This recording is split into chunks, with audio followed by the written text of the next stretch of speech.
Hello student, welcome back.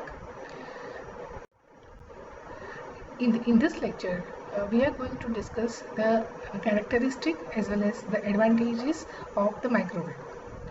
The advantages of the microwave uh, are in brief, they are mentioned on the screen.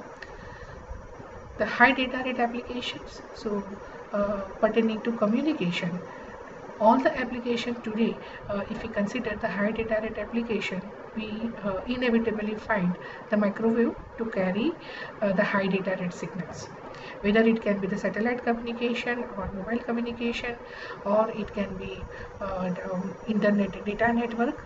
The presence of microwave is there to carry the high data rate signal over a longer distance. Second advantage is that air as a medium of transmission. So through air, it is possible to do line of sight propagation, point-to-point communication, as well as point-to-multipoint. A broadcasting type of application can also be served. And then we can achieve very high gain with the help of very small size of antenna. So we can think for the satellites. The satellite carry very small antenna, then too they can provide very powerful signal. So gain of the antenna can be increased and the desired gain can be achieved with very small size of the antenna. These all advantages or characteristics are pertaining to communication. Now other than communication, if we look at, the microwaves are reflected from the conductor. Microwaves are absorbed by the dielectric, but they are reflected by the conductor. So this characteristic is used in radar. So radar is altogether a different area where microwaves are used, and basically this property of the microwave is useful in radar. Due to this property, even non-line of sight propagation of mobile signal is possible. Then the heating property. Microwaves can generate heat in the dielectric material. So for the domestic use is microwave oven, as well as for the industrial heating, for medical equipments, this heating property of the microwave is used. At the same time, there are multiple challenges also associated with microwaves.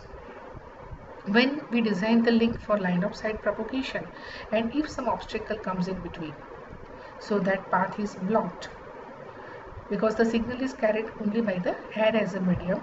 So any obstacle which is previously not there, but now it is there, so it can block the path of the microwave signal. Then as at the microwave frequency, the size of the wavelength, the wavelength is very small, and as a result the size of the passive component is very small.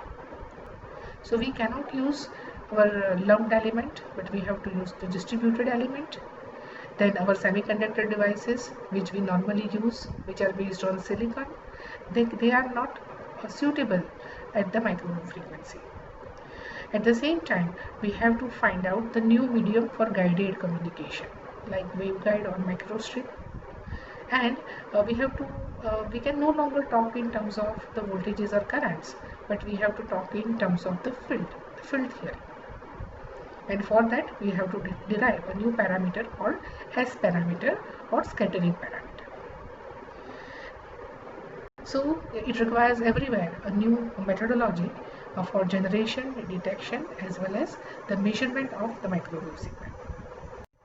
And lastly, we will take some glimpse of the radiation hazards. So because the microwave has the heating property, it can penetrate through the dielectric, inside it can go inside the dielectric, and where there it can generate the heat. So it can be harmful to the human being.